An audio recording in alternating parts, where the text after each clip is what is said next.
Very good morning to all. So dear cadets, आज हम लोग जीएस का सबसे इम्पॉर्टेंट टॉपिक, जो कैंडिडेट्स का सबसे ज़्यादा ट्रबलसम पार्ट होता है, हिस्ट्री, इतिहास, इसको एक थोड़ा सा आपको लाइट करने के लिए मैं स्टार्टिंग में एक थोड़ी सी एक कविता बोलता हूँ। उसमें पी गई हिस्ट्री हमारी खोपड़ी का तेल है, जब मिला परिणाम तो उस विषय में भी फेल है।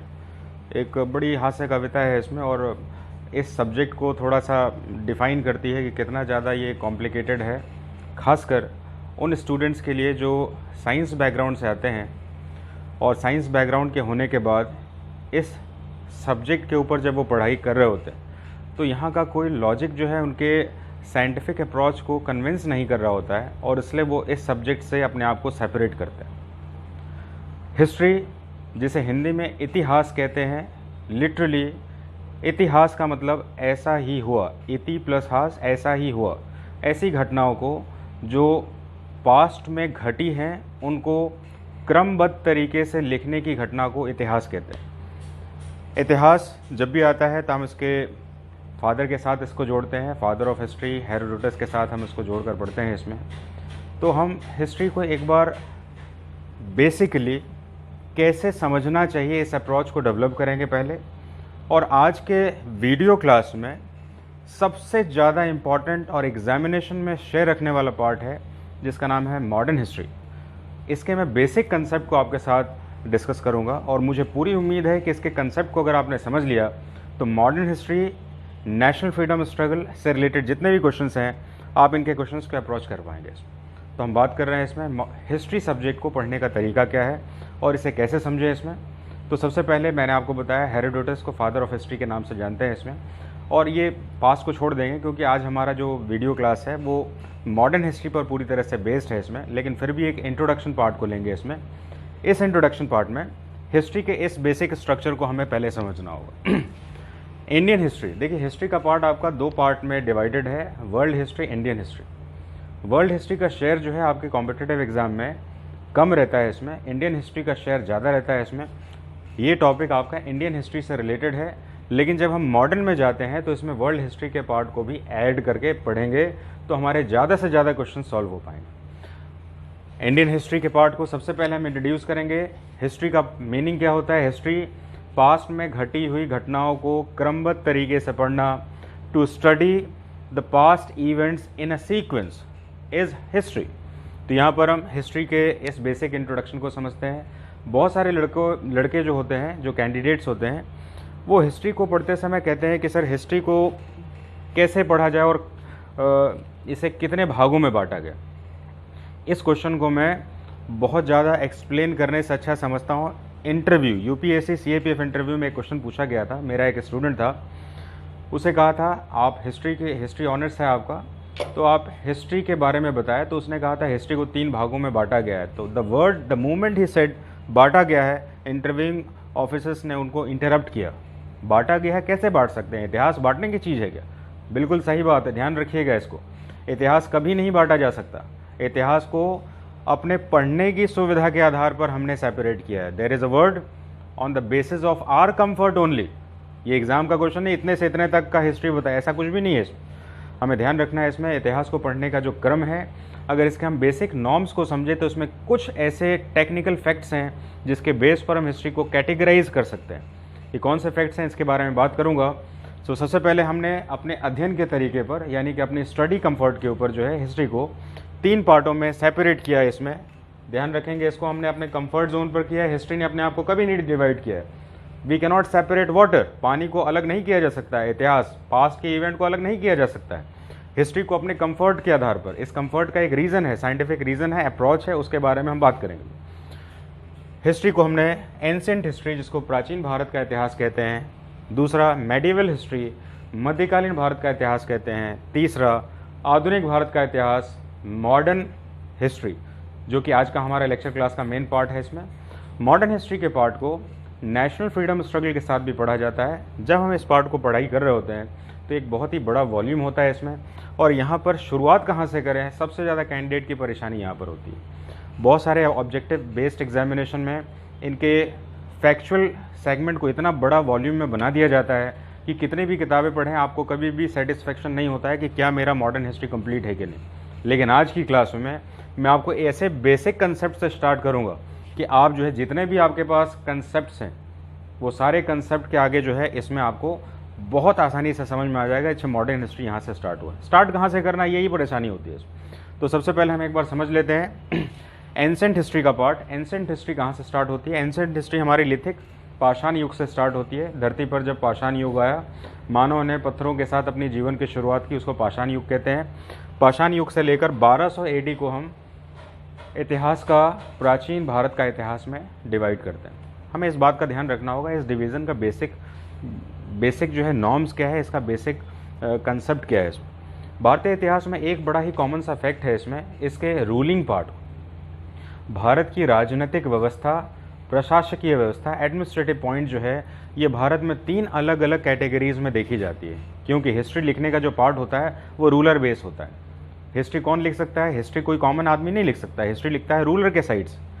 हमने हमेशा सुना होगा इतिहास का भगवाकरण कर दिया गया। क्यों कर दिया गया? क्योंकि इतिहास में जो रूलिंग पावर, अगर मान लेते हैं हिंदू होगा तो हिंदुज़म के हिसाब से लिखेगा, इस्लामिक होगा तो इस्लामिक के हिसाब से लिखेगा। तो हिस्ट्री हमेशा ही बायस्ड होती है रूलर ग्राउंड पर। तो ये हमारा पूरा इतिहास जो है ये रूलिंग पॉइंट से ही सेपरेट किया जाता है, इसका रूलिंग पॉइंट से सेपरेट। ऐसा आप नहीं कह सकते हैं कि हम आज की तारीख में मान लेते हैं आज 1 जनवरी है और कल जो है आप कहें कि कल से हमारा मॉडर्न स्टार्ट हो गया। ऐसा कोई इवेंट नहीं है कि एक दिन में कोई नई घटना हो गई। ग्रेजुअल डेवलपमेंट और ये रूल का डेवलपमेंट ही जो है इतिहास के सेपरेशन का बेस माना जाता है। तो हमने बात की यहाँ पर एंसेंट हिस्ट्री। एंसेंट हिस्ट्री जिसको बेसिकली मानते हैं लिथिक एज, पाषाण युग से लेकर 1200 एडी को। 1200 तक ही क्यों मानते हैं इसको? मैंने कोई डेट नहीं बताई यहाँ पर। 1200 का अप्रॉक्स लमसम स्लैब है आपका जिसमें बांटते हैं। कुछ इतिहासकार इसको 712 भी कहते हैं। 712 ये देखेंगे 712 का स्लैब क्यों बताया गया है इसमें? 712 इसलिए बताया गया है क्योंकि प्राचीन भारत इतिहास का वह भाग है, भारतीय इतिहास का वह भाग है जिस पर भारतीय शासकों के द्वारा ही शासन किया गया है। When Indian rulers rule over India, so in that period the rule was completely from the India for the Indians, जिसके कारण इसको भारतीय, प्राचीन भारतीय इतिहास कहते हैं। इस रूल पैटर्न में चेंज आने की शुरुआत 712 एडी में हुई। भारत में इस्लामिक रूलर मोहम्मद बिन कासिम ने हमला किया। पहला हमला सिंध से हमला था 712 एडी में मोहम्मद बिन कासिम के द्वारा। तो कुछ इतिहासकार इसको यहाँ से भी सेपरेट करके एंसेंट हिस्ट्री को ब्लॉक करते हैं। लेकिन क्योंकि भारत में रूल एस्टेब्लिश नहीं हुआ, रूल एस्टेब्लिशमेंट नहीं हुआ होने के कारण भारत में रूल का एस्टेब्लिशमेंट हुआ था 1200 में, यानी कि मोहम्मद गौरी के एक मिलिट्री कमांडर जिसको सभी जानते हैं कुतुबुद्दीन ऐबक, जिसने गुलाम वंश की स्थापना की, सल्तनत युग की स्थापना की। तो भारत में सल्तनत युग की स्थापना तक का जो पीरियड है वो इंडियन रूलर्स के द्वारा इंडिया पे रूल माना जाता है, जिसके कारण इसको प्राचीन भारत का इतिहास कहते हैं। हमें ध्यान रखना होगा, हम सिर्फ इंट्रोडक्शन पॉइंट लेके चल रहे हैं, हमारा पूरा फोकस मॉडर्न पर है। तो हम प्राचीन के बारे में बात कर रहे थे जिसमें कि हिस्ट्री का वह पार्ट जिसमें इंडियन रूलर्स के द्वारा इंडिया को रूल किया गया, जो मेनली 1200 तक आता है। कुछ किताबें अलग अलग हिस्टोरियंस इसको 712 में भी बांटते हैं। क्यों बांटते हैं? क्योंकि 712 में पहला इस्लामिक रूलर जो है मोहम्मद बिन कासिम ने इंडिया को इन्वेड किया था, जिसके कारण भारत में पैटर्न ऑफ रूल की चेंज की शुरुआत हो गई। लेकिन ये पूरी तरह से कम्प्लीटली चेंज हो गया 1200 में, जब भारत में गौरी की टेरिटरी एस्टेब्लिश हो गई। गौरी की टेरिटरी एस्टेब्लिश होने से सल्तनत युग की शुरुआत हो गई, यानी भारत में हिंदू रूलर्स रिप्लेस कर दिए गए सल्तनत या सुल्तान के द्वारा। रूलर्स का चेंज हुआ, पहले राजा थे, महाराजा थे, अब यहाँ पर सुल्तान हो गए। तो हम यहाँ पर एंसेंट को छोड़कर आ जाते हैं मेडिवल हिस्ट्री में, मध्यकालीन हिस्ट्री की शुरुआत। मध्यकालीन युग को भी हम अपने कंफर्ट जोन पर बांटते हैं। ध्यान रखेंगे, इसमें हिस्ट्री को कभी नहीं बांटा जा सकता, समय को कभी नहीं बांटा जा सकता, हम इसको अपने कंफर्ट के आधार पर सेपरेट करते हैं। तो यहाँ पर हम मेडिवल हिस्ट्री को, मध्यकालीन भारत के इतिहास को कितने पार्ट में पढ़ते हैं? तो मध्यकालीन हमें ध्यान रखना होगा ये 1200 एडी से लेकर 1857 एडी का पीरियड है। एडी का मतलब होता है एन्नो डोमिनी। कुछ लोग एडी और बीसी के स्लैब में कंफ्यूज होते हैं। थोड़ा सा इंट्रोडक्शन करूँगा, ज़्यादा समय नहीं लेंगे। देखिए, ऐसा है कि वर्ल्ड की हिस्ट्री में सबसे ज़्यादा यूरोपियन ने सबसे ज़्यादा इन्फ्लुएंस किया है हिस्ट्री को, इसलिए यूरोपियंस के जो रिलीजन है और उनके जो गॉड हैं क्रिस्ट, जीसस क्रिस्ट, तो क्रिस्ट के जन्म से पहले BC बिफोर क्राइस्ट कहा गया है, और क्रिस्ट के जन्म के बाद AD यानी एन्नो डोमिनी कहा गया। एन्नो डोमिनी का मतलब होता है भगवान का युग, और BC का मतलब होता है बिफोर क्रिस्ट, ईसा मसीह से पहले। तो AD और BC का वर्ड जो है यहाँ पर कन्फ्यूज़न मेरे हिसाब से दूर हो गया होगा। हम बात कर रहे हैं 1200 AD से लेकर 1857 AD।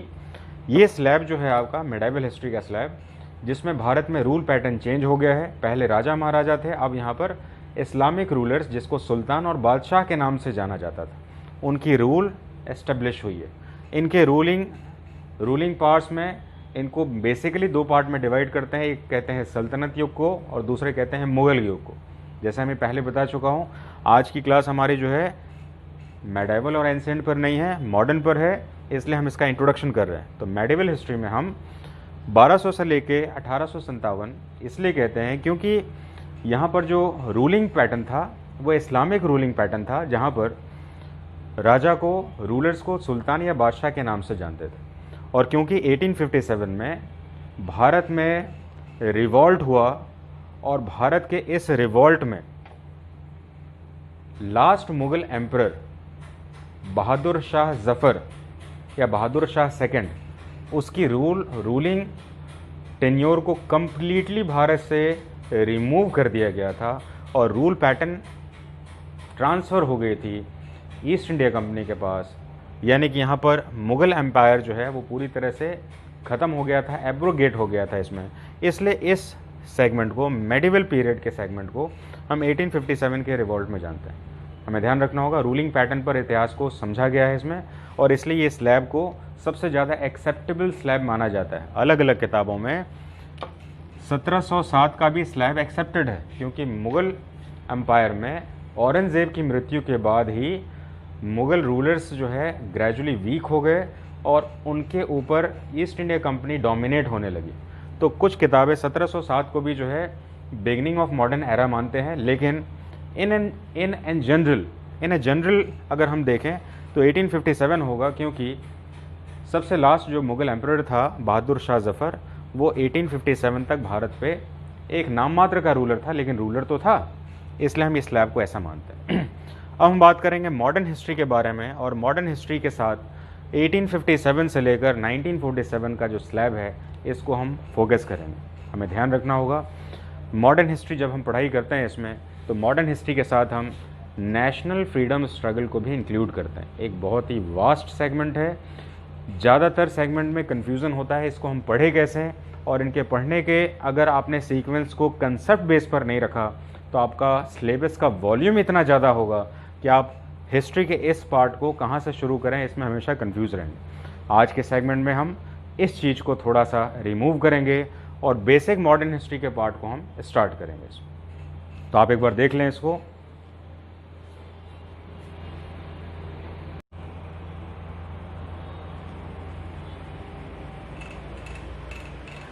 सो डियर कैडेट्स, हम लोग अभी एक ऐसे इंपॉर्टेंट पार्ट पर आ चुके हैं जिससे कि हमारा मेडाइवल हिस्ट्री का, मॉडर्न हिस्ट्री का कंसेप्ट जो है वो बहुत ही एक सिल्वर लाइन के साथ जो है सेपरेट होता है इसमें। अगर इस कंसेप्ट को अगर आपने समझ लिया तो मुझे लगता है कि आप जो है मॉडर्न हिस्ट्री ऑफ इंडिया को समझ आराम से पाएंगे, और इससे वर्ल्ड हिस्ट्री के जो क्वेश्चंस आते हैं वो भी आप आराम से सॉल्व कर पाएंगे।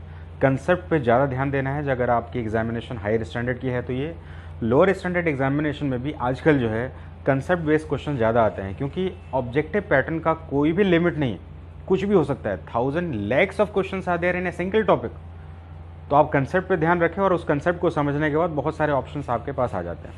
हम बात कर रहे हैं अभी मॉडर्न हिस्ट्री के पार्ट को। मॉडर्न हिस्ट्री के पार्ट में basically advent of European powers, Bharat में यूरोपियों का आगमन, ये सबसे इंपॉर्टेंट पार्ट है जो कि एग्जाम के क्वेश्चंस को बनाता है आपका मॉडर्न हिस्ट्री को।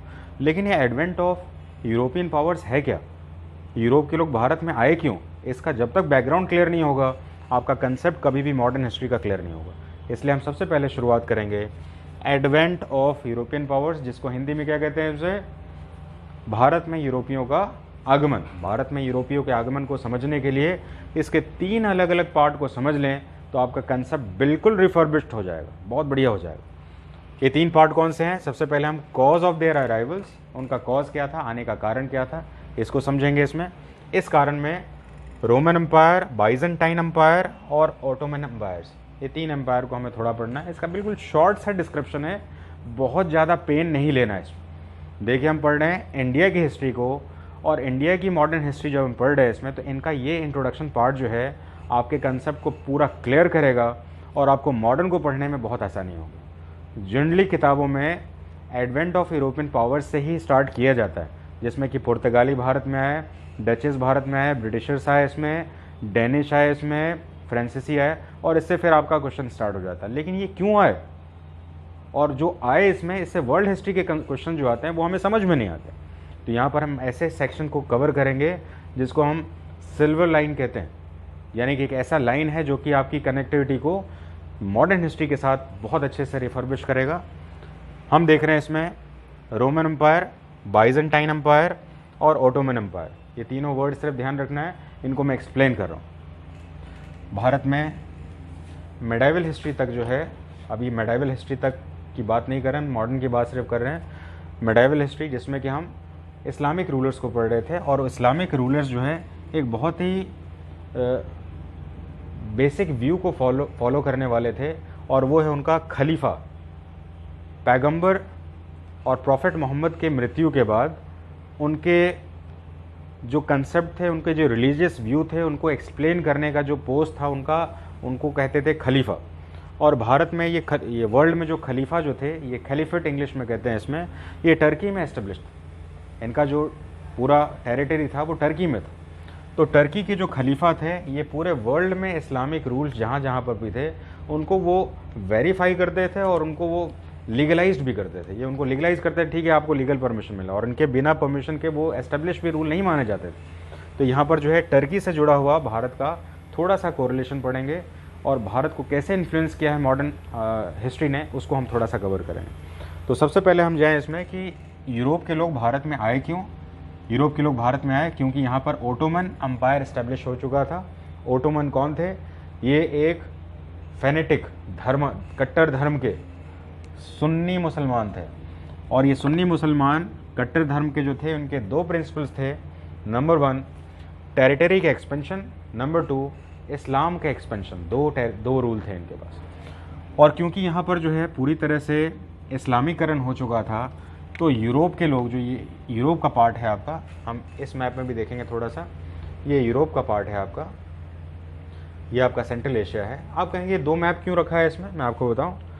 बहुत सारे स्टूडेंट जो है ऐसे मैप्स को जब मैं यहाँ पर प्रोजेक्टर के थ्रू डिस्प्ले करते हैं तो कहते हैं ये हमारे रीच का नहीं है, तो बहुत हार्ड हो गया।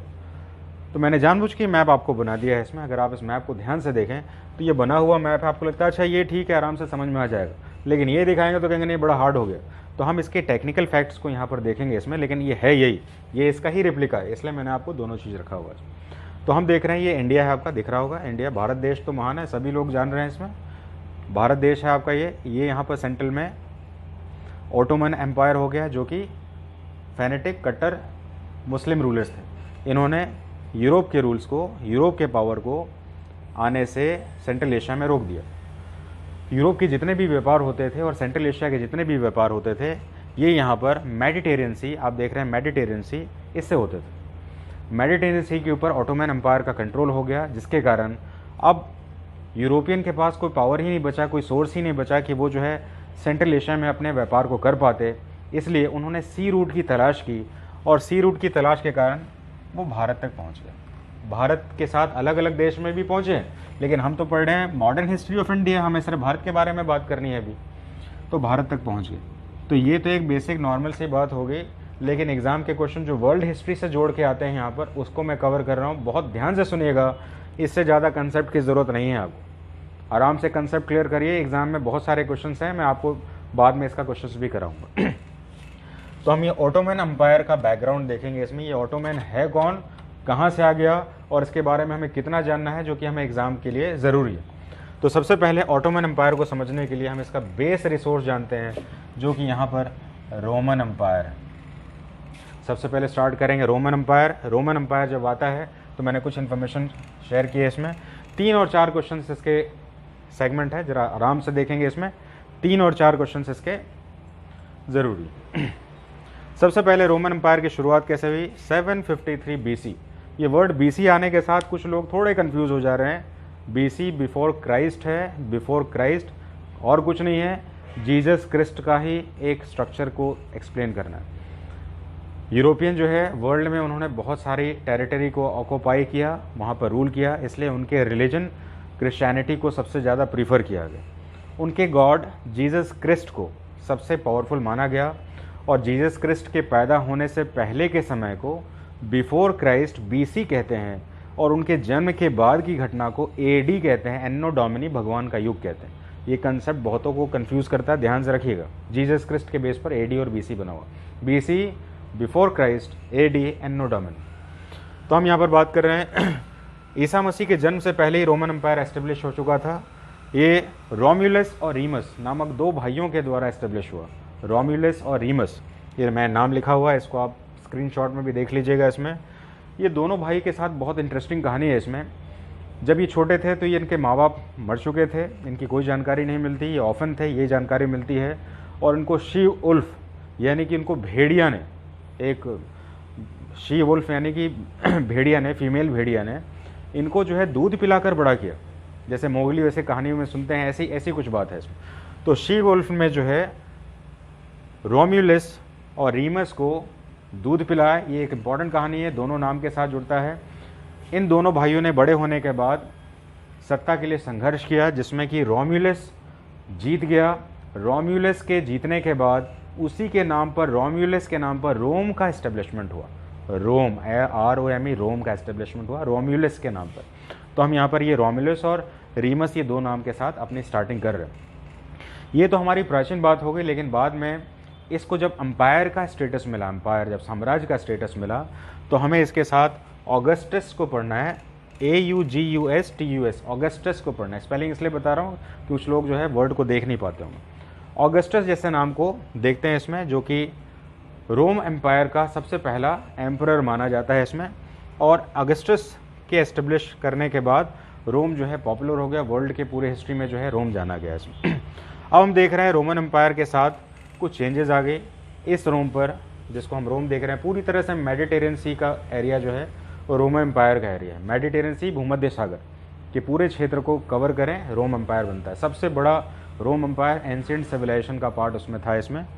उसके बाद हम देख रहे हैं इसमें कि रोम एम्पायर में बाद में जर्मनी का अटैक स्टार्ट हो जाता है। जर्मनी का जो ट्राइबल अटैक है उसका स्टार्ट हो जाता है, और जर्मनी के ट्राइबल अटैक स्टार्ट होने के कारण ये रोम का डिवीज़न दो पार्ट में हो गया। एक हो गया आपका ईस्टर्न रोम और दूसरा हो गया आपका वेस्टर्न रोम, पूर्वी रोम, पश्चिमी रोम। हमें पश्चिमी रोम में इंटरेस्ट नहीं लेना है, क्योंकि भारत जो है पूर्वी रोम से जुड़ा हुआ है। हम भारत के इतिहास में कंसेप्ट, आपका एग्ज़ाम जो है वो भारतीय इतिहास में जो कंसेप्ट से रिलेटेड कंसेप्ट्स हैं उन्हीं के ऊपर क्वेश्चंस होगा। तो ईस्टर्न रोम के साथ जो जुड़ा हुआ है आपका भारत का क्षेत्र, तो ईस्टर्न रोम को बाद में बाइजेंटाइन साम्राज्य भी कहा गया, ईस्टर्न रोम। तो हम बाइजेंटाइन साम्राज्य को पढ़ेंगे और इसके एग्जाम के क्वेश्चंस को कवर करेंगे इसमें। तो हम देख रहे हैं Byzantine empire, BYZANTIN, Byzantine empire. इसका टेन्योर 330 से लेकर 1453 है। 1453 बहुत सारे एग्जाम का सबसे इंपॉर्टेंट क्वेश्चन है आपका, इसको कभी भी नेग्लेक्ट नहीं करिएगा, 1453 का टेन्योर। तो बाइजेंटाइन एम्पायर का जो शेड्यूल है, सबसे पहले हमें मानना है ईस्टर्न रोमन एम्पायर को बाइजेंटाइन एम्पायर भी कहते हैं। पहला इंपॉर्टेंट क्वेश्चन है, eastern Roman empire is also known as Byzantine empire. तो बाइजेंटाइन एम्पायर की स्थापना किसने की? तो कॉन्स्टेंटाइन फर्स्ट ने की, CONSTANTINE, कॉन्स्टेंटाइन फर्स्ट। ही was the founder of Byzantine empire. Byzantine कौन है? जो कि eastern empire, eastern Rome empire भी है। और ईस्टर्न रोम एम्पायर की कैपिटल क्या है? कॉन्स्टेंटिनोपल। कॉन्स्टेंटिनोपल, स्पेलिंग बता रहा हूँ, कुछ लोगों को दिखेगा नहीं इसमें, CONTANTINOPLE, कॉन्स्टेंटिनोपल, जो वर्तमान में तुर्की जो है उसके इस्तांबुल को कहते हैं। यानी कि हम बाइजेंटाइन एम्पायर से रिलेटेड, इसका टेन्योर क्या है? इसको Roman empire, eastern Roman empire भी कहते हैं। इसको एस्टेब्लिश जो किया था कॉन्स्टेंटाइन ने किया था। नेक्स्ट कॉन्स्टेंटिनोपल, जो कि वर्तमान का इस्तांबुल टर्की में है, वो इसकी राजधानी थी। इसके साथ Byzantine empire, Roman empire, eastern Roman empire जुड़ता है। अब बाद में क्या हुआ इसमें भारत में तुर्कों का प्रभुत्व बढ़ने लगा। हमें पता होगा कि भारत में जो सल्तनत युग की स्थापना हुई थी तो वो भारत में तुर्की आक्रमण के का ही रिजल्ट था। ये टर्किश पावर रेज हो रही थी और ये तुर्की पावर के रूप में ही सेंट्रल में अलग अलग ट्राइबल ग्रुप्स बन रहे थे। अब ये ट्राइबल ग्रुप्स ने, टर्की ट्राइबल ग्रुप्स ने ईस्टर्न रोमन एम्पायर की प्रोफिशिएंसी को देखते हुए यहाँ पर इसको अटैक किया। ईस्टर्न रोमन एम्पायर, जिसको हम बाइजेंटाइन एम्पायर भी कहते हैं, यहाँ पर इसको अटैक किया और फिर यहाँ पर एस्टेब्लिश किया जिसको कहते हैं ओटोमन एम्पायर। आ गया ओटोमन एम्पायर आपका। तो हम यहाँ पर Ottoman empire, OTTOMAN Ottoman empire के बारे में बात करें, जो कि 1453 से लेके 1922 तक का पीरियड है। इसके साथ 2-3 क्वेश्चन जुड़े हैं, ध्यान से देख लेंगे इसमें। ओटोमन एम्पायर सेंट्रल एशिया में एस्टेब्लिश था। ओटोमन एम्पायर एक टर्किश रूल था। इसके जो रूलर्स थे वो फैनेटिक सुन्नी मुसलमान थे, कट्टर सुन्नी मुसलमान थे। ओटोमन एम्पायर के साथ बात कर रहा हूँ। इसका फाउंडर जो था ऑस्मैन फर्स्ट, OSMAN, ऑस्मैन फर्स्ट ने किया। ऑस्मैन फर्स्ट को उतमैन, अरेबिक वर्ड में उतमैन के नाम से जानते हैं और यही उतमैन बाद में ऑटोमैन के रूप में जाना गया।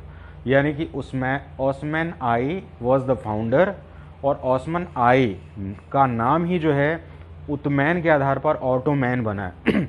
अब ये ऑटोमैन एम्पायर जब इतना पावरफुल था तो ये डिक्लाइन कैसे हुआ, इसके ऊपर मैं बात करूँगा। ऑटोमैन एम्पायर पावरफुल होने के साथ अपनी टेरिटरी को एक्सपेंड कर रहा था, लेकिन ये फर्स्ट वर्ल्ड वॉर तक चला। उसके बाद ये पूरी तरह से पूरे वर्ल्ड हिस्ट्री से हट गया। ऐसी कौन सी बात हो गई जिसके कारण ये हट गया? इसके हटने का सबसे बड़ा रीज़न था इसमें फर्स्ट वर्ल्ड वॉर के रूप में वर्ल्ड जो है अलग अलग देशों में डिवाइड हो गया था, ग्रुप में डिवाइड हो गया था। और ऑटोमन एम्पायर जो था वो जर्मनी के साथ उसने अलाइड बनाई थी। Ottoman was the part of Germany alliance. तो जर्मनी के साथ जब अलायंस बनाई थी इसने और फर्स्ट वर्ल्ड वॉर में जर्मनी डिफीट हो गया था।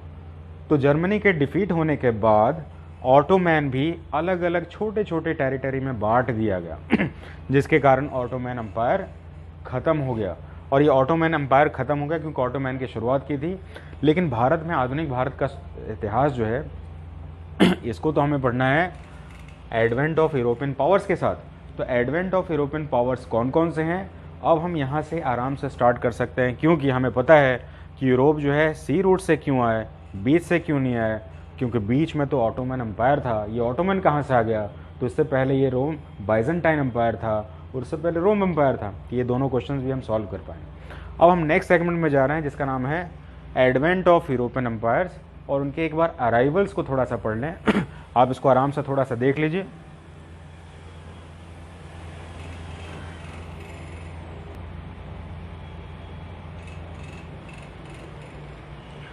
अब हमारे पास जो है मॉडर्न हिस्ट्री का एक बहुत ही बेस पार्ट स्टार्ट हो रहा है। इसमें बेसिक कंसेप्ट हम क्लियर कर चुके हैं इसमें कि पुर्तगाली जो है या यूरोपियन जो है भारत में क्यों आए।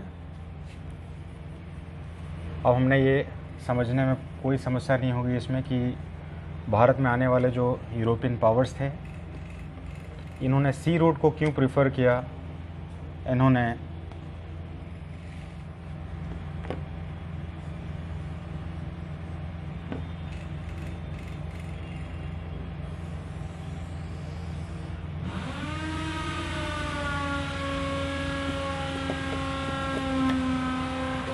सी रूट को क्यों प्रेफर किया, इन्होंने डायरेक्ट लैंड टेरिटरी से अपने बिजनेसेस क्यों नहीं एक्सपेंड किए। अब हमें ये चीज़ को क्लियर करने में आसानी होगी क्योंकि हम ऑटोमन एम्पायर को समझ चुके हैं और ऑटोमन के बेस को भी समझ चुके हैं कि ये कहाँ से आया इसमें। अब हमें थोड़ा सा ध्यान से सिर्फ इसमें ये देना है इसमें कि इनका अराइवल कैसे हुआ और इनके अराइवल में इनका सीक्वेंस क्या है। आज की क्लास में हम इनके अराइवल्स और उनके सीक्वेंस को सिर्फ पढ़ेंगे इसमें, और बाद में हम मॉडर्न हिस्ट्री के साथ इनको एक्सप्लेन करना बाद में स्टार्ट करेंगे। हम देख रहे हैं arrivals of European power in India में। इनके सीक्वेंस जो है एग्जाम का एक इंपॉर्टेंट क्वेश्चन बनता है जिसके सीक्वेंस को बहुत अच्छे से समझना। सबसे पहले पुर्तगाल, डचेस, ब्रिटिश, डैनिश और फ्रेंच, ये एक इम्पॉर्टेंट पार्ट है जिसको हमें समझना है। ये सारे लोग सी रूट के थ्रू भारत में आए और इनके आने का सीक्वेंस जो है ये है। इस सीक्वेंस में दो तरह के क्वेश्चंस बनते हैं। आप पहला क्वेश्चन आपका बनता है इसमें कि यूरोपियन जब भारत में आए थे तो उनकी फैक्ट्री के आधार पर इनका सीक्वेंस बनाइए। सबसे पहली फैक्ट्री किसने बनाई, इस फैक्ट्री के बेस पर इनके सेगमेंट को बनाना।